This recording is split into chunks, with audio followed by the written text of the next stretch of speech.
Umpisahan natin ito, dito po kay Leandro Lebiste, mga boss chief amo, sir. Naku, mukhang magagalit ang mga DDS dito kay Leandro Lebiste ho, mga kababayan.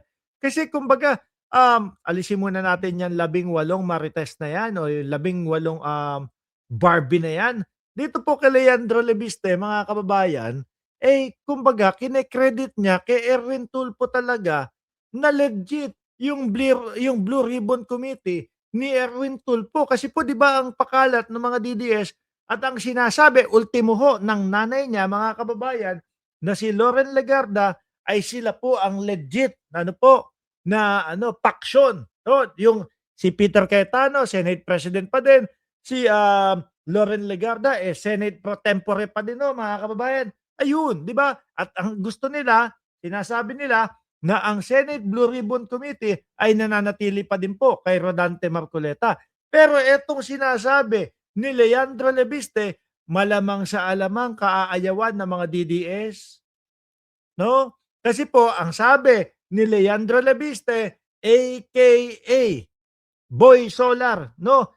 24 milyones. Lebiste volunteers to assist in Tulfo-led flood control probe. Ayan na nga po, mga kababayan. Mukhang nagmamagandang loob po itong si Leandro Lebiste, mga boss chief amo, sir. Bakit kaya? Ano kaya ang agenda? Ano kaya ang dahilan kung bakit ayan na naman, nagpapauna na naman itong si Leandro Lebiste? Hindi po kaya para sagipin si Ermat?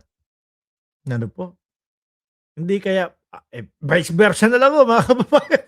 Eh, di ba, nung una, ano, napangalanan yung kanyang nanay na nakatanggap din ng maleta. Ang gulo ano, mga kababayan. Pero isa lang po ang tingin ko dito, mga boss chief amo, sir. Itong bata na ito, eh, umeepal na naman po upang sa gano'n, mga boss chief amo, sir, yung 24 billion na sinisingil po ng Department of Energy sa kanya ay matabunan. Sir Leo Glenn Tumala, na 18 ako, no, pang 18 ka. Ikaw ba yung kailangan ng inhaler, sir? Oh, hindi ko pa na ano, hindi ko naasikaso, hindi ko makita yung pangalan mo eh. Pero comment ka lang doon sa Mark Ramos na channel, no, para maibigay namin yung inhaler sa iyo. Oh, balikan natin itong si ano, itong si Leandro Lebisteo, mga bossing. Yan naman ang style niyan. Ano po, kung saan yung tipo bang mapagtatakpan niya yung 24 billion na sinisingil sa kanya, pupunta siya dun. Ano ginawa nitong bata na ito? Nung una ho, mga kababayan, nakisawsaw, nakisali doon sa yumao na Yusek Cabral, kay Cabral, 'di ba? Oh, ano 'yun, kunyari, "Nasa akin po ang Cabral Files," gumaganon siya. Bakit po? Eh, para hindi maano, para hindi mahalungkat yung totoong issue niya na 24 billion, yung solar niya na hindi nagampanan, na dadalawang porsyento lang daw po, mga kababayan. Eh, sana, kung gumagana 'yun, eh di sana ang laking tulong na naibibigay po nun sa mamamayang Pilipino, mga kababayan. Sabi ni Dukha, no, Dukha Pro People, imi-mislead niya yung ebidensya na pupunta sa kanya o baka may nakalaban siya na personal na nasa flood control. Pero ang tingin ko po diyan, upang pagtakpan, mga kababayan, yung issue niya, lalong-lalo na po doon sa prangkisa issue, doon sa 24 billion na sinisingil ho sa kanya, mga kababayan. Yan lang naman po yun eh. Kaya lang, ang problema nito, eh yung mga DDS magagalit sa kanya. Bakit po?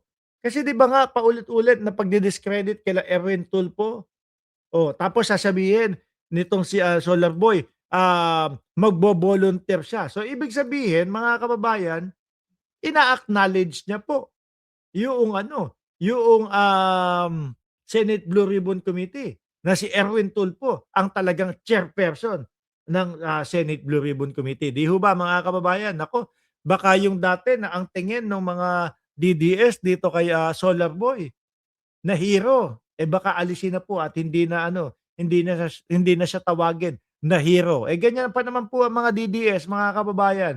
Minsan mga hindi po pinapagana, ay Anong minsan? Lagi hindi pinapagana yung utak. Kagaya nung kay Chis Escudero, kung maalala niyo ho, mga kababayan, nung isang linggo, si Chis Escudero hindi naman sinabi na lilipat ng paksyon. Ang ano lang, ang balita ay pumasok doon sa, Senado para gampanan yung isang araw na trabaho niya. Binash na ho ng binash ng mga DDS. Malamang ang kahantungan ho nitong si Leandro Lebiste ay ibabas din po 'yan, 'di ba? Mercy Malaya, shoutout po sa inyo. Di pa nasusunod yang si Boy Solar kay Boy Meow Meow. Malapit na din ho 'yan, mga kababayan. Ano po, malapit na din po 'yan. Ngayon, pumunta tayo doon sa 18 marites po, mga kababayan, AKA 18 Barbies po, mga bossing. At eto nga po, 'no, yung nangyari, yung hearing, mga kababayan, yung nangyari, yung meeting, ano po, doon sa Senado sa pangunguna po ng chairperson ng Senate Blue Ribbon Committee, na ang expect natin, akala natin, dadating itong mga, 18 marites o 18 Barbie, ay hindi po. Sila po ay dumiretso o dumating doon sa Senado, pero sila po ay dumiretso doon, um, sa opisina ni Robin Hood Padilla, mga kababayan, at eto na nga po iyon. Sabi ni Ma'am Chris Rose, "Ganda ng t-shirt mo, Mark, I like it." Naku, gusto man kitang padalan nito, ang layo-layo mo naman, oh, 'di ba? Ano 'to, VIP Fitness Club 'to, 'no? Game. Sir, padaan mo lang. Ayan na, oh. Gano'n pa din po, parehas din po ng estilo ito, mga kababayan, ha. Huwag po kayong mabibigla at huwag kayong magugulat. Parehas ng estilo, na nasa likod yung 18 marites at puro po si Baligod lang ang nagsasalita dito. Bakit hindi sila pumunta doon sa taas? Ayan, nandiyan na sila sa Senado, nandiyan sila sa ano, sa opisina ni Robin Padilla, 'di ba? Konti na lang, nasa taas na sila, doon sa session hall, hindi pa nila pinuntahan. Baka natatakot talaga. Kasi po, ang mangyayari po, ang magiging sistema po niyan, mga kababayan, kung kay Rodante Marcoleta, no po, na Green Ribbon Committee.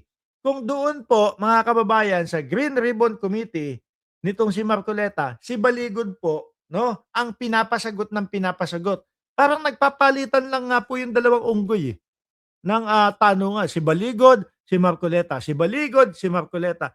Pero napakaliit po at kaunting-kaunti, mga kababayan, yung ano, yung, pagsasalita nung 18 marites. Samantalang sila po, mga boss chief pa mo, sir, yung mismong may eksperyensya